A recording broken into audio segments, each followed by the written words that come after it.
Christopher Emmanuel Paul, born May 6, 1985. Chris Paul is no question one of the NBA's greatest point guards of all time, so to say he's unlucky as a person is far from the intention. But as a player in the NBA for 18 seasons, the way his career has played out as far as reaching the ranking-changing goal of winning an NBA championship, he's gotta be one of the most unlucky in NBA history. His latest blown opportunity came in the 2023 NBA playoffs when he exited the game in the Suns' Game 2 eventual loss to the Nuggets in the third quarter because of a groin strain. He never returned and his team once again were left to fight on without him. On maybe his most talented and ready team he's been on, this was almost as good a chance to win it all as he had in 2021 when he and the Suns made it to the NBA Finals, went up 2-0 on the Bucks, only to lose 4 in a row and be eliminated in 6 games, with CP3 ultimately fumbling his best chance to finally win a championship to seal his otherwise all-time great career. That finals win would have no question entered his name right outside the top 3 point guards of all time, behind Magic, Oscar, and Steph. Now, who knows where he'll end up, with breaking news coming out a few days ago that the Suns are looking to waive him and move in a different direction in finding a new leader for Devin Booker and Kevin Durant. Maybe Kyrie Irving reunites with KD this summer? I've always thought that was their plan in the first place, the moment the Nets refused to offer Kyrie a max extension. Now there looks to be room for him, with Paul in one way or the other on his way out. He's had perfect scenarios blow up in his face, been a part of the history of the NBA's most disappointing coach in my opinion of all time, Doc Rivers, blowing 3-1 leads. Paul's coming in 2015 as a member of the Clippers, and he's also become the first player in league history to have blown 4 2-0 series leads. Not to mention the almost countless by this point losses in the playoffs because he was injured and unable to return to the series.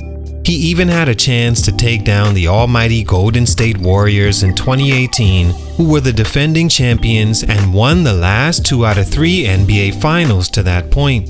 In 2018, with his Rockets fighting back and forth, win for win against the champs, Paul sat on the sideline, injured since pulling his hammy in Game 5 and missing Game 6 as the Rockets fell to Golden State in Game 7, who went on to win the NBA Finals. Many thought he would win in 2021 against the Bucks. I myself was even rooting for him to, as it would have been good for the game to see one of the greatest finally win toward the end of his career, where he was not just a tag-along, but actually a major factor on his team. 18 years in, about to be waived or otherwise, and ringless still. Why hasn't Chris Paul been able to win an NBA championship? Let's talk about it. It's your boy JC, Stunted Growth. Let's get it. Take a minute to like, subscribe, and comment on who I should do next. Stunt number 1, not being able to play with Kobe. I didn't veto anything. Acting on behalf of the owners as the owners' rep. Not just Kobe, but joining the Lakers altogether, eventually building more championship teams even after Kobe left, because Chris Paul would have definitely attracted superstars to come to LA and play with him. Maybe even having LeBron come over and win even more. On December 8, 2011, then NBA Commissioner at the time David Stern canceled the making of a trade that would have sent Chris Paul to the Lakers to join Kobe Bryant, who won the NBA championship the year before, actually back-to-back in 2009 and 2010. Had he teamed up with Chris Paul at that time, could have meant in a year or two of rebuilding, the Lakers would have most certainly be in the discussion for another championship. Chris Paul was 26 years old and a 4-time All-Star by 2010-11, and already had 3 seasons in a row where he averaged a double-double, 2 of them 20 and 10. Yes, Kobe was nearing the end of his prime at 33 years old, but still played 4 more years in the league, making the All-Star each year. With some playmaking help, he definitely had another championship run in him. Now, the Lakers would have had to give up Lamar Odom, who would have went to the Hornets, and Pau Gasol to the Rockets, two very important pieces to the Lakers' back-to-back championships. But with Paul and Kobe, both at very high levels still, it wouldn't have taken much to find role players that could fill the little voids those two would have needed. Not to mention it being LA and the Lakers, it doesn't take much to convince stars to come there. Paul was an extremely good fit with a player like Kobe as well, shown as example of him taking the Suns and Kobe semi-clone Devin Booker all the way to the finals, and Booker isn't half the player Kobe was. Paul is the epitome of unselfish and can play with the ball in or out his hands, shown when he joined the Houston Rockets and had success with James Harden. They were a healthy Paul away from dethroning the Warriors and likely winning a championship in 2018. With David Stern in the decision-making seat as the league took over ownership of the Hornets from majority owner George Shinn and minority owner Gary Chouse in 2010, who were looking to sell the team due to, quote, uncertain economic situations in New Orleans, Stern had the capacity to override GM Dell Demps, who set up the trade and did. Paul was just about out the door and on his way to LA until the legendary veto happened and the game was robbed of this before its time superstar pairing. Paul did end up in LA, but to the other league team, and they, in legendary fashion, blew chances themselves at titles. Stunt number 2, being injured in the playoffs. In my history of watching NBA basketball, I don't think I've ever seen a player with worse playoff luck as far as health than Chris Paul. The playoffs is the time of year NBA players look forward to, and some even believe that's when the season actually starts and is the best. It's a time your team can finally pull all the stops and go full-fledged in chasing being the last team standing.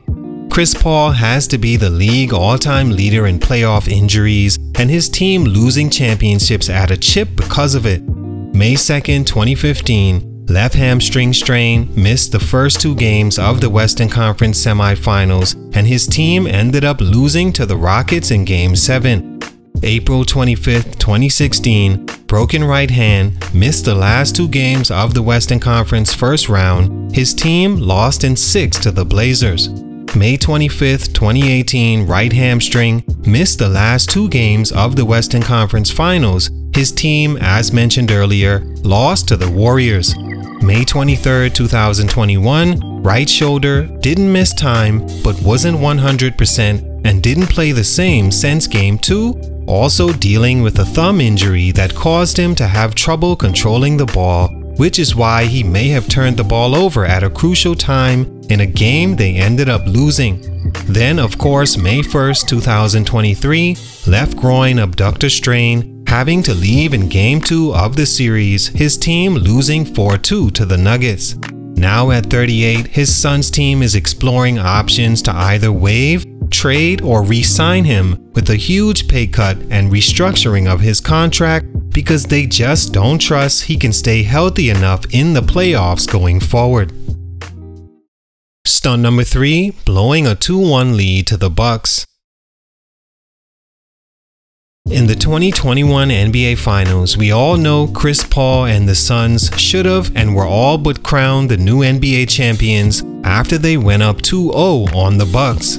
I still remember sports commentators talking about what that would mean for Chris Paul's career and all-time ranking should he win. Some said it would put him top 3. Others believe with the way he would have won, taking a team like the Suns to the promised land may have placed him in great position to claim he was the best to ever do it. Sometimes one tough championship beats multiple, depending on how you win. That win for Paul would have most certainly mean the perfect ending to a great career. But the Bucks stormed back since Game 3. Paul had 32 in Game 1, 23 and 8 Game 2, Game 4, 10 points, 5 turnovers, 21 and 11 Game 5, but the Suns still lost, and to close it off, 26 and 5 with 3 turnovers as the Bucks won the chip Paul was supposed to. Since then, you can see the decline in Paul's body, as in 2023 on schedule he injured his groin again and was ruled out as his team went on to lose in 6 to the Denver Nuggets. All in all, these are the top reasons I believe Paul hasn't won a title yet. His career is still great without it, but it sucks to see one of the greats not get to maximize his potential, having at least one championship next to his name, mostly due to injuries. Unfortunately, that looks like it may never happen like many hoped going forward. Salute, maybe Chris Paul ends up on a team where he actually stays healthy through the playoffs and finally gets that championship. But for these reasons, he hasn't been able to achieve that goal. Salute, much respect, it's your boy JC Stunted Growth, and I'm out.